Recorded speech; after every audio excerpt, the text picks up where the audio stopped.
What the scapegoat child has to give up to survive. Is it hard to value yourself and others at the same time? Do you find it necessary to play down your accomplishments in friendships and relationships? Do you worry about others feeling excluded if you do what you want to do? Well, last week I described how the scapegoat child has to form unconscious pathogenic beliefs to preserve hope that their narcissistic parent will love them and value the love that they offer that parent. These beliefs center around the themes of being defective and/or undeserving. Now, once these beliefs are in place, the parent is doing nothing wrong by depriving, devaluing, and controlling the scapegoat child. It just supposedly is what that child deserves. But it takes a lot for the scapegoat child to comply with these beliefs because their inborn developmental needs and energy scream otherwise. Kids want to be proud of what they can do, value who they are, and be free to know what they like and do not like. In other words, they seek self-efficacy, self-worth, and agency. So these pathogenic beliefs have to discourage the scapegoat child from getting these developmental needs met. And they do. In today's video, I'm going to describe how pathogenic beliefs discourage the scapegoat child from seeking self-efficacy, self-worth, and agency. Experiencing any of these positive states would have threatened their narcissistic parents' willingness to attach to them. Since that outcome must be avoided at all costs, the child has no choice but to abandon pursuit of their needs. And believing that they are defective and/or undeserving allows the child to do so. Well, my name is Jay Reed, and I'm a licensed psychotherapist in California, and I specialize in helping people recover from narcissistic abuse. In my professional and personal experience, I've worked to identify the fundamentals to the process of recovery. And this has led me to what I call the 3 pillars of recovery.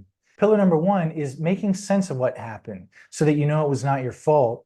Pillar number 2 is gaining distance from narcissistic abusers today and closeness with safe people. And pillar number 3 is living in defiance of the narcissist rules. I think it's also essential to find and participate in communities of people who can get, validate, and support you on this path. And I've both seen and experienced large improvements in quality of life after applying these pillars. Today's video falls under pillar number 1, making sense of what happened. And if you'd like to explore more content in this pillar specifically, you can watch the playlist, which is called Making Sense of What Happened. Pathogenic beliefs are roadblocks to development.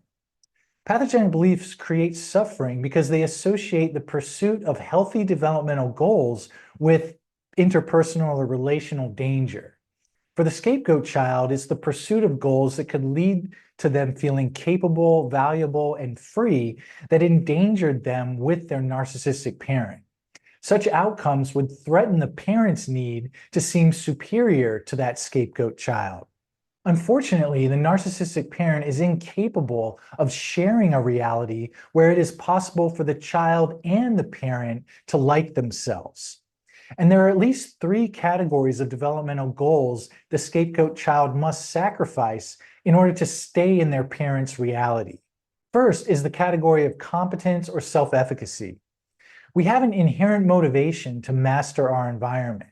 We're incentivized by the feelings of pride and safety that can come with such mastery. Examples are the toddler's persistent efforts to crawl, then to stand, and finally to walk. It's difficult, yet incredibly worthwhile to the youngster. As we grow older, the complexity and richness of domains that we seek competence in tends to grow.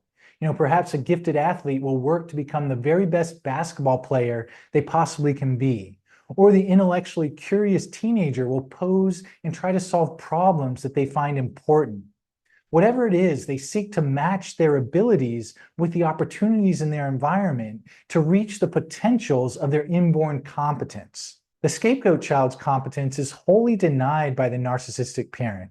This is because it conflicts with the parent's need to regard the child as worth less and themselves as worth more.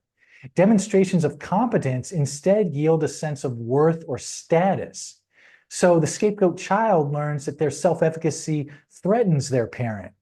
The child likely unconsciously, finds a way to avoid demonstrations of their competence. Adopting the unconscious belief of being defective certainly accomplishes this. Now the child sees themselves as fundamentally incompetent, so there's little risk of acting like someone their parent will not and cannot recognize. So let's look at an anonymized case example. Therese always wanted to gain her father's attention and approval, but he seemed absorbed in anything and everything but her. He never showed spontaneous nor genuine interest in what made her happy. He wasn't there to celebrate her accomplishments, and to Therese, he would have looked at her as if she was from Mars if she had ever said she needed more attention or involvement from him. Or he may have just thrown it back at her and told her that she was being too needy. Teresa felt a terrible dread whenever she wanted acknowledgement from her father. As much as she needed this from him, she had learned to expect to feel shame whenever she tried. In order to spare her this shame, her unconscious developed the belief that she was defective. Now it seemed like she could do nothing right, so there was nothing to show off to her father about. Her father seemed to want a daughter who was seen and not heard, and Teresa's pathogenic belief allowed her to be this to him. So she ultimately stopped pursuing her need for self-efficacy, at least during her childhood. The second category the scapegoat child must sacrifice is that of self-worth. The psychoanalyst Fairbairn said the following about what the child needs in order to experience a sense of value or worth in themselves. And I quote, "The greatest need of a child is to obtain conclusive assurance, A, that he or she is genuinely loved as a person by their parents, and B, that their parents genuinely accept their love." The scapegoat child tragically learns that their narcissistic parent is unable to love them. They are not shown the spontaneous and sincere expressions of affection that would convey this. By extension, the parent's devaluation, deprivation, and control of the child implies that the child's own love of the parent is no valuable commodity to that parent. Why would the parent treat the child this way if they valued what the child had to offer them? Let's go back to another anonymized case example. Susan never experienced the gleam in her mother's eye that all kids need to see to know their worth. She found herself hoping to escape her mother's attention because it almost always led to bad feelings for her. Susan could not ask her mother to treat her better. This would have been taken as an indictment on her mother's parenting, and her mother likely would have made Susan pay dearly. Her mother also did not show Susan that she valued Susan's love for her. Her mother was so busy finding fault with Susan that it never occurred to either of them for her mother to cherish the love that Susan had to offer. Susan's hope that her mother would appreciate what she contributed to her was over and over just dashed. Susan unconsciously formed the pathogenic belief that she was undeserving as a person. Now she had no reason to seek the love that was unavailable from her mother. And her mother's failure to value her love felt like an accurate treatment of what Susan had to offer. So this belief of being undeserving thwarted Susan from pursuing the developmental goal of self-worth, but kept her in her mother's reality. And the third developmental goal the scapegoat child has a sacrifice is agency. Well, do you remember the riddle, if a tree falls in a forest and nobody is there to hear it, does it make a sound? Another prominent psychoanalyst named Jessica Benjamin explains why the answer would be a resounding no when it comes to human development. Without the other's recognition of who we are, what we are doing, thinking, becoming, we do not feel confirmed in any of those ways of being. And Benjamin puts it best. I'm going to read a quote from her.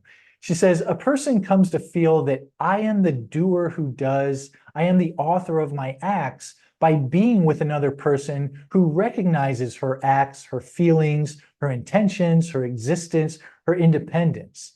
The subject declares, I am, I do, and waits for the response, you are, you have done. Importantly, the other has to act and be independent of ourselves. We don't feel truly recognized if we are controlling the other to provide the recognition. Recognition like this must be given. It can never be taken by force. When it comes to developing a core sense of agency, the scapegoat child is wholly deprived of this needed form of recognition from their narcissistic parent. When the child acts independently, there is no smiling parent there to acknowledge the child's growing possession of themselves. Instead, the narcissistic parent may ignore or react with contempt towards that child. The parent may feel threatened by the child's demonstration of agency because it could interfere with that parent's need to control or domineer the child. The parent may be visited with an intolerable feeling of powerlessness, which they may then relocate back into the scapegoat child. When the child tries to exercise their agency, they risk a lot of retaliation from the narcissistic parent. So the scapegoat child must therefore find a way to abandon their pursuit of agency because it's incompatible with living in the parent's reality. Adopting the pathogenic belief that they are defective serves this purpose. Now the child sees whatever decision they independently make to be wrong-headed, that they cannot trust their own judgment because of their supposed defectiveness. If they are unable to make good decisions, then whatever direction they point themselves in will be supposedly the wrong way. The child is likely then to look to the narcissistic parent for direction rather than to themselves. Doing so both gratifies the parent's need to be in charge and repels the child from developing their own sense of agency. Well, let's look at another anonymized case example to illustrate. When Emma was 4 years old, her mother took her to a playground. As they approached the playground, Emma felt a surge of excitement as she saw all these other kids running all around. One girl was going down a big slide while another two were playing hide and seek. Emma said, Mommy, look, I can't wait. I'm going to run ahead to play with them. And she took off. She saw how happy all the other kids looked and she couldn't wait to join them. She felt so good she almost couldn't contain herself. Then something inside pulled on her, like she needed to check to see if all of this wonderfulness was okay. She stopped and looked behind her to see her mother. She expected and hoped to see her mother's approval. Instead, she saw a scowl that stopped Emma cold. All of her excitement instantly drained from her as she turned around to walk back towards her mother. When she got there, her mother grabbed Emma by the arm, got directly in her face and said, "Listen, young lady, you are not to just run off from me like that. I can't believe what you just did. We are going home right this instant." Well, Emma was devastated. All of the vitality she had just felt was now transformed into this painful inner malaise. This was a danger she would need to avoid going forward. Her unconscious helped her by determining she was defective in her judgments. This led to her looking to her mother for permission for almost every single thing she did. She was not going to just act on her own initiative going forward, and doing so sure would constrict her, but it would save her from the kind of reaction she got from her mother that day. Well, I hope today's video was helpful in just getting a sense of the kinds of developmental needs that often have to be unconsciously, deliberately sacrificed to survive a childhood as the scapegoat to a narcissistic parent. I don't want to index too heavily on what's sort of wrong in the childhood here, because there's, I think, a much more hopeful message, which is about, how the same unconscious adaptations made by the scapegoat child later get to be tested and transformed in therapy once the child has become an adult and there's other new relationships to find, safe relationships to find and participate in. And in next week's video, I'm going to really examine how that process unfolds, especially as it occurs in therapy. And before I go, I want to let you know about a new opportunity to further your recovery from narcissistic abuse. It's called the Rise and Reclaim Healing Toolkit for Scapegoat Survivors.